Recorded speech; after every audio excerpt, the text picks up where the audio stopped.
Year 4, last week we started looking at and talking about some characters and creatures and what about them makes them look visually interesting and what about them inspires you, basically. So this week we're going to be doing something similar, but we're going to be doing some comparing and contrasting. So throughout the next couple of weeks, we're going to keep focusing on creatures and characters that are not human. Okay, but most of the characters and creatures we're going to look at are what we would call humanoid. And that basically just means that they have the characteristics of being human without actually being people, without actually being humans. So think about things like Smurfs, the characters from Inside Out, even the characters in a show like Cars, because we know that cars don't have faces and talk, but they've got human characteristics. So they're what we would call like humanoid characters. So we're going to be focusing on humanoid characters for this week and for the next few weeks as well.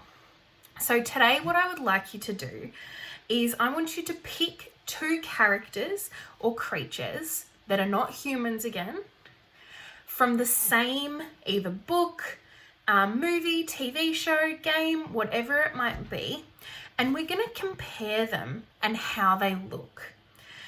Usually this is really interesting when we compare 2 characters from the same book who are like good or bad, because it's really interesting how different illustrators will draw characters depending on how they want us to feel about them. To show you first, I'm going to go through a couple of examples. So when you get to this, what I would like you to do is start by drawing your 2 characters again like last week.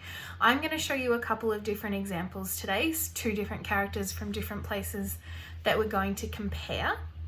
And then you're going to have a go with 2 characters that you pick as well. Okay. So we're going to start by having a look at 2 characters that I think you'll all be pretty familiar with. So we're going to have a look at Joy and Anger from Inside Out. So one of the things that we notice when we're looking at these 2 characters is straight away that their colors are completely different.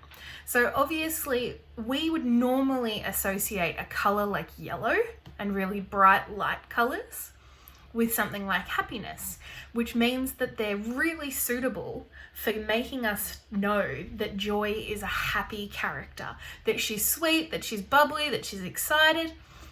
Then we compare her to Anger, where he is almost entirely red.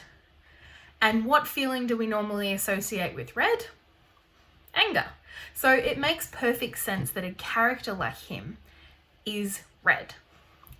But then we can look at more things with these 2 characters, like the lines and shapes that they've used to draw them, because that also changes how we feel and think about these characters.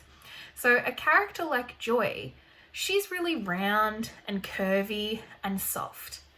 Whereas Anger, he's a lot more square. He's got a lot more sharp edges to him. He's not long and thin and tall like Joy is. She looks kind of like a ballet dancer, and that makes her really bubbly and bright and spirited. Whereas Anger is really short and stocky and very, very square, which changes how we feel about him as well and what we think about him. If we saw a character like Joy that was red, the same body as Joy but was red, we might not actually associate with her being an angry character just because of the color. It's all these visual things like the square face and those angry eyebrows and the way his mouth is shaped that change how we feel about him.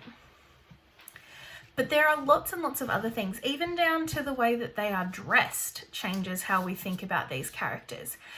The character of Anger, he's wearing like business clothes and he's very sharply dressed. He's wearing a business shirt and tie, whereas Joy is a lot more relaxed in how she's dressed, just with that flowy dress. So there's lots of different ways that we can look at these characters and compare how the illustrator has drawn them or designed them to make us feel that way about a character. Joy could look completely different, and we might not even think that she would be a joyous, bubbly character. And same with Anger. These little ways that they draw them are super important to how we feel about them.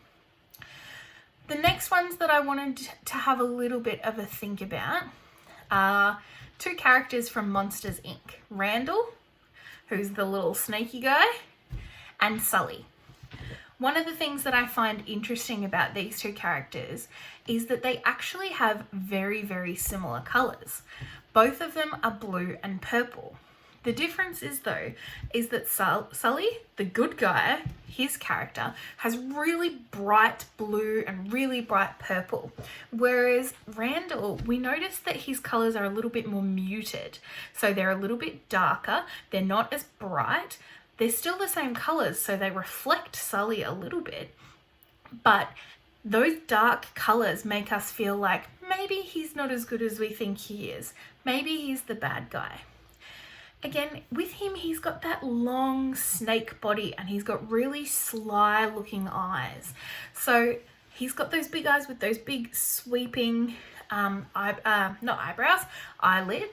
And the way that he changes colour and camouflages a little bit changes how we feel about him as well. So sometimes the characteristics of the character, like that, can change how we feel about him as well.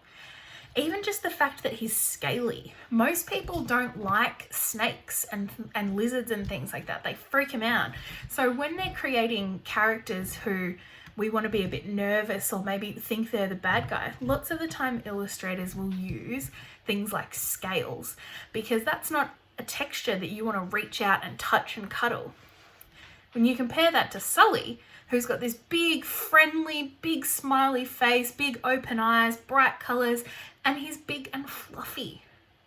That makes us feel very differently about him than we would about Randall. Sully's the kind of, like a big teddy bear. So we feel like he's going to be a little bit more friendly and a little bit more warm and a little bit more fuzzy, because he is. I think hopefully just talking about these characters will give you an idea of how we can compare different characters and how they've been drawn to make us feel a particular way. There are lots and lots of different characters and non-human creatures and characters in lots of different books and TV shows and movies and games and all those things. And what I want you to do today is I want you to pick two characters from the same thing. So if you're going to pick a character from Monsters, Inc., your other character is also going to be from Monsters, Inc. If you're going to pick a character from Looney Tunes, then both your characters are going to be from Looney Tunes. And what you're going to do is basically just a T-chart. I want you to draw your two characters, just like we did with Mike last week. They don't have to be perfect, just quick little ones. And then I want you to write underneath each of your characters how the illustrator has drawn them to make us feel a particular way. There are lots of different things you can think about when you're thinking about this. You can think about color, line, texture, shape, and even all those other things that are on the description wheel. So I'll add that for you again this week so that you can have a look at that. Think about how your character looks and how those things make us feel a particular way. Color is a really big one, and with something like characters, so is texture. Texture is really important as well. And their facial expression. That's a big one. All right.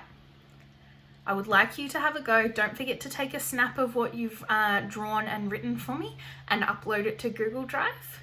I'll be really interested to see what characters you pick. And I might actually put a list up for you as well, and you can have a look at some of those characters if you're struggling to pick some. Good luck, and I can't wait to see what you do.